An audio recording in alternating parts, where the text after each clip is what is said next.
Nos pasamos ahora al costado de la conferencia nacional para dar calificaciones de este draft 2021. Arrancamos con la división este.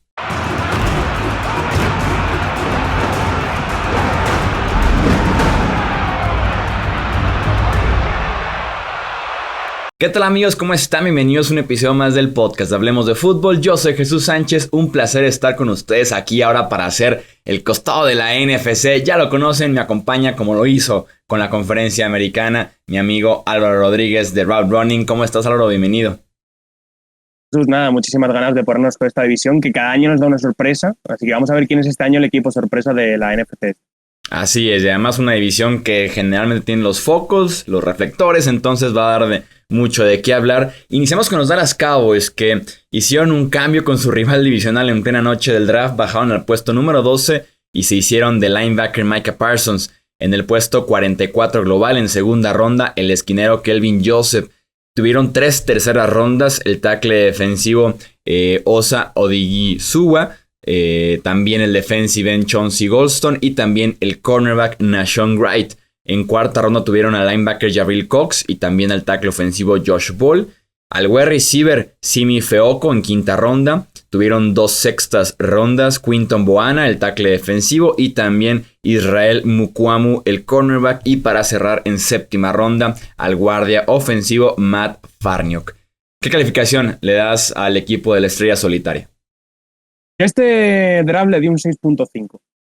Me gustaron los jugadores, pero sobre todo en el segundo día creo que faltó bastante y sobre todo creo que la primera selección les descolocó mucho y a partir de ahí no fue un poco improvisación, yo creo. Sí, yo estoy de acuerdo contigo, les di un 7. Me dio gusto que fueran fuertes en el costado defensivo, claramente ahí está la gran necesidad de los Dallas Cowboys, pero los jugadores hubo varios que hacían que te preguntaras qué tan diferente estaba su draft board con el que teníamos nosotros, ¿no? Porque fueron muy temprano por varios de ellos.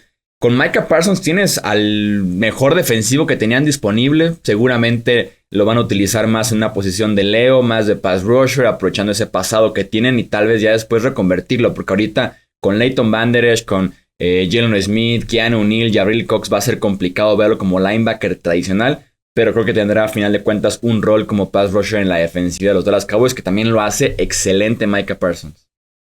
Y sobre todo yo creo que es un mensaje tan claro tanto a Banderes como a Jalen Smith, ¿no? De que quizás su futuro no está en Dallas, porque hace poco también salió la información de que estaban planeando jugar con Keanu Neal como linebacker, más draftear a Parsons en primera ronda, más la selección de Jabril Cox luego al final que nos gustó mucho yo creo a los dos. Creo que es un mensaje claro a sus linebackers titulares de o este mejora mucho o el rendimiento mejora muchísimo o de aquí al año que viene lo mismo os tenéis que buscar otro equipo. Sí, exactamente. Sí, va por ahí porque uno termina contrato que es Leighton Vander Esch y Jalen Smith cobra demasiado para lo que estuvo jugando en 2020. ¿Qué te pareció el día 2 de Dallas?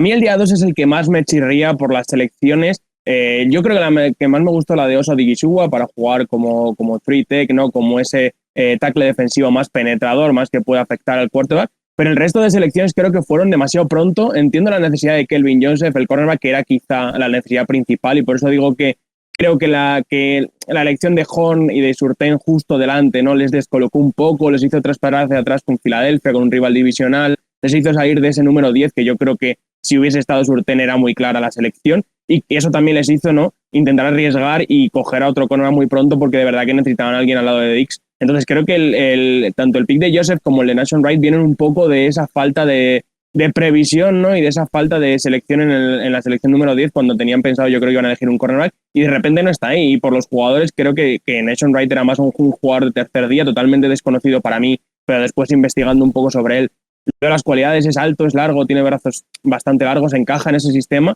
pero había jugadores mucho mejores que podían haber seleccionado, ¿no? Y con Golston me pasa un poco lo mismo. Así que creo que los jugadores en ese segundo día fue un fruto un poco de la desesperación de no conseguir ese cornerback número 1 arriba en el 10. Sí, sin duda alguna, en cuanto se van Jaycee Horn y Patrick Surtain que deciden salirse de ese puesto número 10. De acuerdo con Odighizuwa, fue un desastre los tackles defensivos de los Cowboys la temporada pasada. Dontari Poe realmente no jugó, fue cortado, fue decepcionante en ese aspecto. Gerald McCoy se lesionó. Tristan Hill terminó jugando snaps importantes, así que le cae muy bien la presencia de Odighizuwa para ya sea juego terrestre, juego aéreo, pero algo tienen que tener Dallas de esos tackles defensivos. Ya mencionábamos que en el día 3 nos gustó muchísimo el linebacker Jabril Cox, un jugador que te ofrece muchísimo valor en el principio de esa cuarta ronda, un linebacker productivo, con físico, con un potencial, tal vez no el tipo más móvil que te llegue en un rango lateral a lateral, que te pueda cubrir a las cerradas running backs, pero al final de cuentas un tipo probadísimo en segunda división y también después en LSU. Sí, jugador, como tú dices, probadísimo, muchísima experiencia, que subió a LSU a una competencia mucho mayor y lo hizo muy bien también. Y creo que en general todos los picks del tercer día son dardos muy bien tirados, ¿no? Porque la gente tiene que tener en cuenta que la selección del tercer día no es probar y probar y probar, pero creo que lo hacen con jugadores interesantes, ¿no? Josh Ball, el tackle de Marshall, es un jugador con muchísimo potencial atlético, pero que ha tenido unos problemas fuera del campo terribles en Florida State y que le hizo transferirse. Simi Fehoko, el receptor de Stanford, creo que también puede ser interesante. Mukuamu es también ese cornerback largo, con brazos muy largos, más de 6'3", que encaja en esa defensiva cover 3. O sea, que creo que esas selecciones del tercer día están bien tiradas, pero bueno, también que la gente no espere mucho, porque al final son selecciones eso de tercer día que necesitan un desarrollo. Vamos con los New York Giants. En la primera ronda, una pequeña sorpresa al wide receiver Kadarius Toney en el puesto número 20 global. En segunda ronda, el edge Azeez Ojulari. En tercera ronda tenemos al cornerback Aaron Robinson. Cuarta ronda, el edge Ellerson Smith.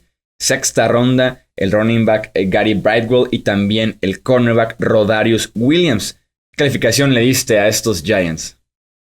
Yo al draft de los Giants le di un 7.5 y a lo mejor por la primera selección nos confundió un poco, pero me gustaron las selecciones en general. Creo que Gettleman hizo muy bien este año, sí, traspasando hacia atrás 2 veces y aprovechándose de los equipos que necesitaban un quarterback, y me gustó, 7.5 le doy.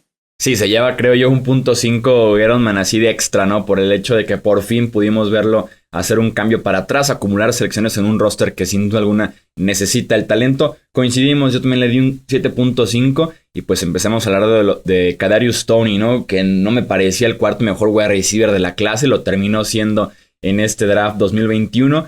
Ya después supimos que también Urban Meyer estaba muy interesado en ese rango de los 20 por el wide receiver de Florida, así que no estaban solos en ese sentido los Giants. Van a necesitar de creatividad para poder sacar lo mejor de Kadarius Toney. Eso sí, vamos viendo si Jason Garrett tiene esa habilidad, porque es un jugador gadget, es un jugador diferente que hay que ponerle rápidamente el ovoide en las manos y dejar que haga el resto con su corrido después de la recepción. Y ver qué rol puede tener de novato. Me imagino que puede ser limitado por tanto wide receiver que tienen los Giants, pero más adelante tal vez hacerse de un rol mucho más importante. Yo creo que es una selección mirando al futuro, pero también al presente, a ayudar a Daniel Jones, ¿no? A ese jugador que se quite el balón de encima rápido, en screens, en pases cortos, en ese tipo de jugadas, y que le pueda dar a Daniel Jones, como tú decías, las yardas tras la recepción. Hay que decir que es un jugador que, en cuanto al corrido de rutas, tiene mucho que trabajar todavía, sobre todo en cuanto al tempo, ¿no? Muchas veces le debemos dar pasos de más y cuando tiene que estar abierto, no estar abierto, ¿no? Y abrirse un poco después, lo cual, en cuanto al timing de la ofensiva, el timing con su pasador es complicado, ¿no? Y le puede acarrear problemas. Yo no creo que vaya a jugar mucho el primer año, o por lo menos que vaya a tener mucho impacto, ¿no?, el primer año, pero sin duda va a hacer jugadas espectaculares, porque la verdad es que en Florida ha sido uno de los jugadores más divertidos de ver de todo el proceso pre-draft. Tenemos con Ojulari la opción de que pueda hacer un robo en este draft, porque cayó hasta el puesto número 50 cuando era un talento de primera ronda, sin duda alguna, pero el tema de su rodilla hizo que cayera un poquito en este draft, con todo y que tiene habilidad, producción y es un excelente pass rusher. Insisto, puede resultar un muy buen pick para Nueva York, que toma el riesgo con Ojulari, que ya es un poco un riesgo más controlado en este puesto número 50 global. Para que los oyentes pongan un poco en perspectiva, todo esto viene de una lesión en su último año de instituto, que se rompió el cruzado y debe ser que ha dejado algunos problemas en la rodilla, pero la realidad es que en Georgia ha jugado todo desde muy joven en una universidad donde es muy complicado jugar. Capitán en su año freshman, el primer capitán freshman de la historia de Georgia con Kirby Smart, y la verdad es que todo lo que se habla de él es que es un jugador que está muy preparado para jugar, que puede darte esa velocidad para doblar el arco y ir a por el quarterback, que los Giants necesitan. Y yo creo que es un riesgo que merece la pena tomar a estas alturas del draft. ¿Qué te gustó el resto de la clase de Nueva York? Pues mira, me gustó el pick de Aaron Robinson. Creo que va a ser el cornerback titular desde el slot, que ahora mismo es un jugador que prácticamente es un titular, ¿no?, sobre el campo, con la NFL virando hacia jugar mucho con 3 defensive backs. Y también el de Ellerson Smith, el outside linebacker de Northern Iowa, un jugador con mucha progresión porque era tight end antiguamente, pero que fue a la Senior Bowl, demostró que tiene atleticismo y que a la hora de desarrollar creo que se han ido con 2 rases, Ojulari y Ellerson Smith, muy interesantes. Mucho mejor la secundaria de los Giants después de este draft con James Bradberry, Adoree Jackson. que llegó en la agencia libre, y ahora también Robinson, tienen un grupo de 3 cornerbacks bastante respetable. Vamos con los Philadelphia Eagles. En primera ronda, el wide receiver Devonta Smith. Segunda ronda, el liniero ofensivo interior Landon Dickerson. En tercera ronda, el liniero defensivo interior Milton Williams. Cuarta ronda, el cornerback Zach McPherson. Quinta ronda, el running back Kenneth Gainwell. Sexta ronda tuvieron 3 selecciones. El liniero defensivo interior Marlon Tuipulotu de USC. El edge Tarron Jackson y también el safety Jacoby Stevens. Y para cerrar séptima ronda, el edge de Tulane, Patrick Johnson. Los Eagles con una clase del draft grande, así lo necesitaba sin duda alguna ese roster. Yo les doy un 8.5, sobre todo por la agresividad mostrada en primera ronda. Sí, yo les di un 7.5, un poco por debajo, ¿no? Porque las selecciones del tercer día quizá no me gustaron tanto, pero me encantó que fuesen a por Devonta, porque me parece que los Giants lo tenían en el radar clarísimamente y que tras pasar con un rival divisional, no dando tanto, que yo creo que no dieron tanto al final, es interesante para un jugador, un receptor, que si sale bien y con Devonta hay papeletas de que salga bien y que sea un jugador espectacular, te puede ayudar mucho tanto a Hurts como a los posibles quarterbacks que vengan después y creo que es una ayuda clave para tu pasador. Un jugador como Devonta que se separa rápido, con manos seguras, buen corrido de rutas, creo que es muy interesante la selección aquí. Sí, un wide receiver que hará la diferencia, que sin duda alguna llega a ser productivo en Filadelfia, tiene dudas de tamaño, pero no de producción, fue muy claro en Alabama. Y vete la segura. Ya hemos visto a Filadelfia fallando con J.J. Arcega-Whiteside, con Jalen Reagor. Así que con Devonta Smith mejor pagar un poquito más, pero vete muy a la segura. Y después encontramos 2 picks que me gustan mucho por cómo están pensados en Filadelfia, que es el de Landon Dickerson y el de Milton Williams. Pensando un poquito ya en este relevo generacional de Jason Kelce y Fletcher Cox, al final de cuentas, Philly gana un Super Bowl por sus líneas de ofensiva y defensiva, porque en las trincheras era el mejor equipo de la NFL. Apuesta por Landon Dickerson para hacer ese reemplazo en el centro de la línea ofensiva que te puede jugar tal vez de guardia para empezar su carrera, y después con Milton Williams que te puede tener un rol ahorita como pass rusher interno, terceras oportunidades, pero al final de cuentas va a ser titular dentro de un par de años. Déjame que vuelva un segundo sobre lo del receptor, porque el año pasado Eagles tenía una decisión que tomar, ¿no? Vamos a por el receptor más preparado, que era Justin Jefferson, lo hablamos aquí y la gente que escucha Hablemos de Fútbol lo sabe porque lo dijimos, súper preparado el corrido de rutas, manos seguras, o nos la jugamos por el perfil más atlético con récord. Tomaron la decisión del perfil más atlético y no les ha salido del todo bien, y creo que ahora están intentando lo contrario, ¿no? Vamos a por el jugador más preparado, o sea que me gustó porque aprendieron de sus errores.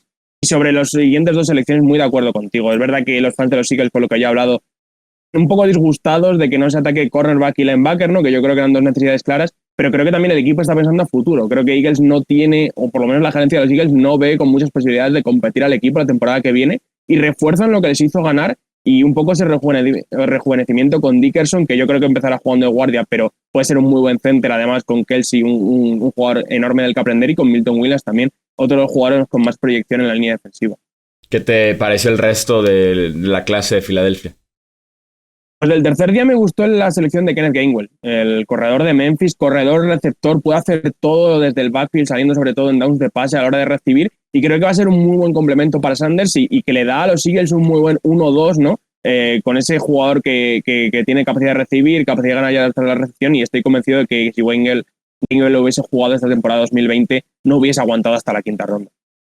Vamos con el Washington Football Team para cerrar. En primera ronda el linebacker Jamin Davis, segunda ronda el tackle ofensivo Sam Cosmi, en tercera ronda el cornerback Benjamin St-Juste, también en tercera ronda el wide receiver Dyami Brown, cuarta ronda el ala cerrada John Bates, también el safety Derrick Forrest, sexta ronda el long snapper Cameron Cheeseman, séptima ronda tuvimos 3 selecciones William Bradley King, edge, también el edge Shaka Toney y también el wide receiver de BYU Dax Milne. ¿Qué calificación le das al Football Team? Este draft le di un 8.5. Me gustó mucho lo que hizo Washington. La primera selección quizá pudo ser un poco extraño, me acuerdo que hablábamos en el directo, pero al final era un jugador linebacker que yo estoy convencido que Ron Rivera iba a encantar, hijo de militar, algo que Ron Rivera valora muchísimo, y que encaja muy bien en ese equipo de Washington. Ron Rivera no quiere perder tamaño, ¿no? A cambio de poder cubrir frente al pase, y creo que Jamin Davis daba eso, atleticismo para cubrir contra el pase, pero también tamaño para jugar por dentro. Y detrás de esa línea defensiva temible en Washington, creo que va a estar en su salsa, se puede mover de un lado a otro muy bien, y yo creo que es uno de los candidatos al novato defensivo del año. Sí, estoy muy de acuerdo. Yo le di un 8 en este draft a Washington. Lo mencionábamos en la transmisión, tal vez fue temprano, el número 19, para Jamin Davis. Imagínate que te dijeran ese puesto 19 hace 3-4 meses, que lo veíamos como tercera, cuarta ronda, hasta que un poquito se emparejó lo que se evaluaba en la NFL y en los medios. Al final de cuentas me pareció un poco temprano, pero el tipo la va a romper. En ese sentido no tengo dudas con Ron Rivera, con Jack Del Río, con esa habilidad atlética. Mencionabas cómo puede jugar detrás de esa línea defensiva. Es un tipo a desarrollar con un potencial por el cielo y que con esos coaches, ese talento alrededor, va a romperla. Me imagino a Ron Rivera pensando en Jamin Davis como si fuera un Thomas Davis en esa época dorada que tuvo con los Panthers. Entonces va a ser un pick que va a producir muy muy rápido para Washington. No, sí, totalmente. Y yo creo que además, eso, aparte del rango de lado a lado, si le liberas un poco del tráfico, que era lo que ha sufrido, recordemos que un jugador que solo ha jugado una temporada como titular, ¿no? Por eso también las dudas y por eso elegirle tan pronto. Pero yo creo que llega a un sitio perfecto para desarrollarse, con los entrenadores perfectos y una situación muy, muy buena con esa defensa de Washington.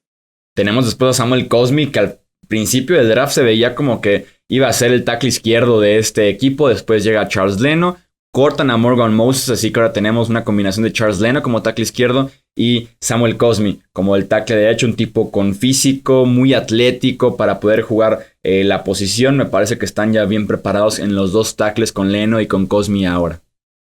Sí, yo creo que era uno de los jugadores con más proyección porque es un jugador enorme que se mueve muy bien y que ha ido ganando peso a lo largo de sus años en Texas y no ha dejado de tener esa movilidad para cubrir el pase, que al final es lo importante en esta liga. Y yo, fíjate que esperaba que fuese a entrar un poco más tranquilamente, un poco más de desarrollo, incluso estando sentado en los primeros partidos, pero parece que no. Parece que Cosmi va a tener que aprender en el campo y creo que al principio le puede costar, pero creo que tiene el atleticismo suficiente como para manejarse en esta liga. Y otro pick de tercera ronda que sé que también a ti te gustó muchísimo, el de Dyami Brown, ¿no? Que se encaja a la perfección con ese estilo vertical que va a tener el fútbol team en 2021. Sí, porque ¿qué hacía Dyami Brown en North Carolina? Correr rutas profundas todo el rato, rutas go. No hacían otra cosa, solo hacían eso prácticamente. Y es verdad que Dyami Brown está un poco limitado en ese sentido, pero para abrir el campo, para jugar en profundo, creo que era uno de los mejores jugadores de la clase, manos muy seguras, un maestro en los dobles movimientos, en los engaños, y creo que se complementa muy bien con este ataque, que ya tienes un jugador que ataca en profundo como él, un jugador para la zona media como Terry McLaurin, y el fichaje de Curtis Samuel para la zona corta, creo que manejas esos tres niveles. Así que yo creo que este es un encaje muy, muy bueno para el equipo de Washington. Velocidad pura y además ya tienes el quarterback agresivo que puede explotar justamente esa velocidad. Pues. Del resto de la clase del Washington Football Team, ¿quién te gustó? Y por favor también análisis del long snapper Cameron Cheeseman, Álvaro. Cameron Cheeseman, jugadorazo, estoy convencido. Solo por ese nombre tiene que ser buen jugador. Supongo, sí, debería. El resto del tercer día, yo te diría Shaka Toney, el edge de Penn State, que ha pasado un poco desapercibido bajo el radar, porque lo que hacía en Penn State era una cosa, salir desde el exterior y con su primer paso, con su explosividad, ir a por el quarterback. Prácticamente solo sabía hacer eso, pero lo hacía muy bien, ¿no? Y en una línea defensiva con Chase Young, con Montez Sweat, creo que para darles descanso puede ser un jugador interesante y sobre todo en downs de pase para jugar también por el exterior y creo que es una pieza más a esa línea defensiva de Washington que no hace más que reforzarse. Los leemos en los comentarios. ¿Qué opinan de esta división este? ¿Qué calificación le dan a estos 4 equipos? Ya sea en YouTube o también en Twitter, Facebook e Instagram si están en formato de podcast. Recuerden que también dejamos aquí en la descripción las redes sociales para que sigan también a Álvaro y consuman todo el contenido que también él está generando. Nuevamente, muchísimas gracias. Gracias, Jesús. Recuerden suscribirse, dejar su like, compartir este episodio con otros amantes de la NFL, con otros aficionados también de la NFC. Yo soy Jesús Sánchez y eso es todo por este episodio.